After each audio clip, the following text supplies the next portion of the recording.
غسل کون دے، کیسے دے؟ اہل بیت نے غسل دینا تھا۔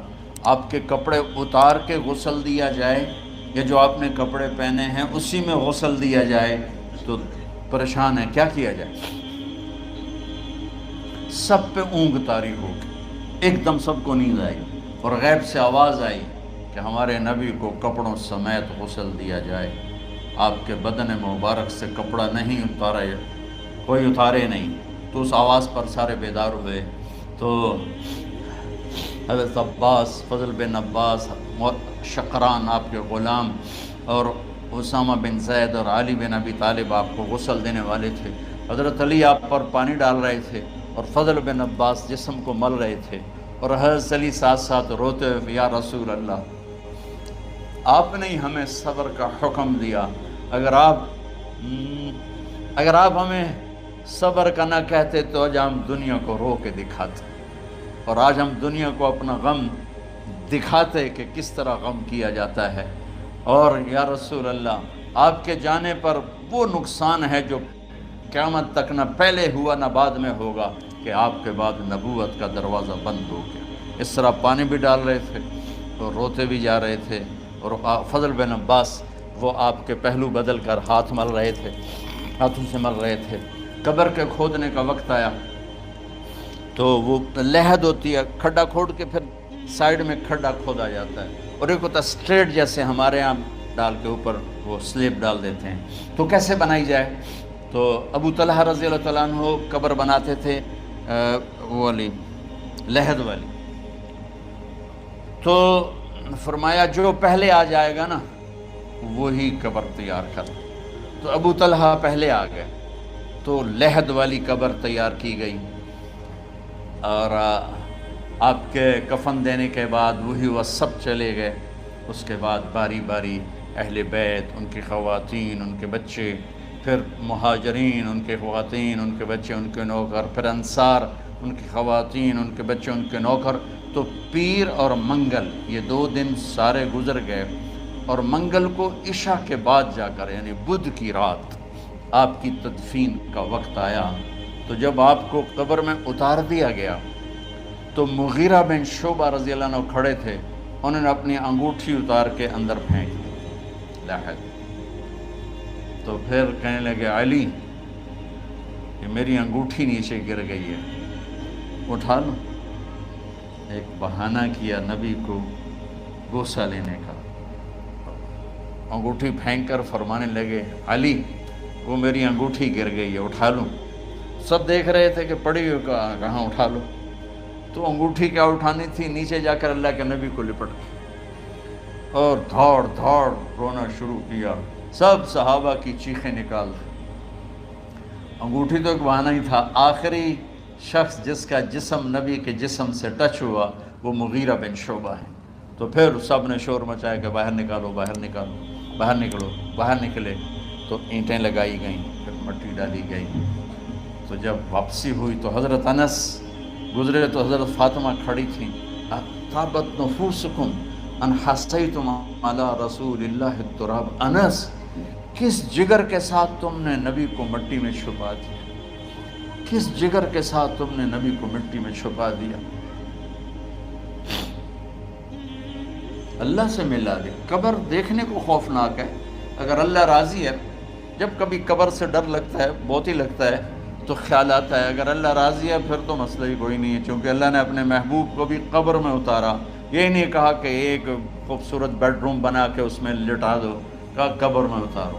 اگر اللہ راضی ہے تو مرنے والی ہو یا مرنے والا ہو تو مزے ہی مزے ہیں۔ یہ سارے دعا کرو کہ جب ہم دنیا سے جا رہے ہوں اللہ ہم پہ خوش ہو، اللہ ہم سے راضی ہو۔ کوئی بڑا مسئلہ نہیں ہے، فرائض کے ساتھ اللہ کو راضی کرو اور اچھے سلوک کے ساتھ اللہ کے بندوں کو راضی کرو۔ اپنی زبان کو خوبصورت بول کا عادی بنا دو، اس سے گالی، اس سے غیبت، اس سے چغلی، اس سے شکایت، اس سے تانے، اس سے طنز اللہ کے واسطے نکال دو، اور اس زبان کو میٹھے بول کا عادی بنا لو۔ کڑوے سے کڑوے زہریلے بولوں کو پی جاؤ، پی جا ایام کی تلخی کو بھی ہنس کے ناصر، غم کے سہنے میں بھی قدرت نے مزہ رکھا ہے۔ تو داستان غم ہے، بڑی طویل ہے، آج بڑے عرصے کے بعد میں نے آپ کو سنایا ہے، تو پہلے کوئی ایسا مجھے موقع نہیں ملا کہ میں کچھ تفصیل پڑھ کے آتا، تو جتنا میری یادداشت میں تھا وہ میں نے آپ سے شیئر کیا۔ ہر ایک نے جانا ہے، اور ہم چاہتے ہیں جب ہم جائیں تو یہ ہمارے ایسے جانشین ہوں کہ اللہ پاک انہیں ہماری قبروں کے ٹھنڈا ہونے کا ذریعہ بنائے۔ میم اکیڈمی کوئی کاروباری ادارہ نہیں، کوئی اس سے ہم پیسے نہیں بنا رہے، بلکہ اپنی قبر بنانے کی فکر کر رہے ہیں، اور اس آنے والے سیلابی ریلے کو جو فحاشی، عریانی، بد اخلاقی، بد کرداری کا ایک افریت آ رہا ہے، اس سے یہ ہمارے بچے سیسا پلائی تیوار بنے۔ اس چیز کو اس طرح نہیں روکا جائے گا جیسے جہاں زیب نے کہا کہ کمروں میں بند کر دو، اس کو روکا جائے گا کہ ان کو اپنے محبوب کا شیدائی بنا دو، اپنے محبوب کی محبت دے دو، اور پھر کی محمد سے وفاتوں نے تو ہم تیرے ہیں، یہ جہاں چیز ہے کیا لوح و قلم تیرے ہیں۔ السلام علیکم۔ یا اللہ تو پوری امت کے بچوں کو، عرب و عجم کے بچوں کو، میرے مولا تیرے حبیب کی امت جو مغربی ممالک میں چلی گئی ہے، تباہ ہو گئے میرے آقا، برباد ہو گئے، ان کی نسلیں اسلام چھوڑ گئی، ہماری نسل ہمیں واپس لوٹا، ہماری نسل ہمیں واپس لوٹا۔ آج مائیں یا اللہ چھپتی پھرتی ہیں اپنے بچوں کی بدتمیزی سے، باپ ڈرتے پھرتے ہیں اپنی اولاد کی بدتمیزی سے۔ آج گریبان باپ کا ہے اور ہاتھ بیٹے کا ہے، آج دوپٹہ ماں کا ہے اور ہاتھ بیٹی کا ہے۔ میرے اللہ ہم تو عاجز ہیں، تو قادر ہے، ہم مجبور ہیں، تو جابر ہے، تو فیصلے فرما دے۔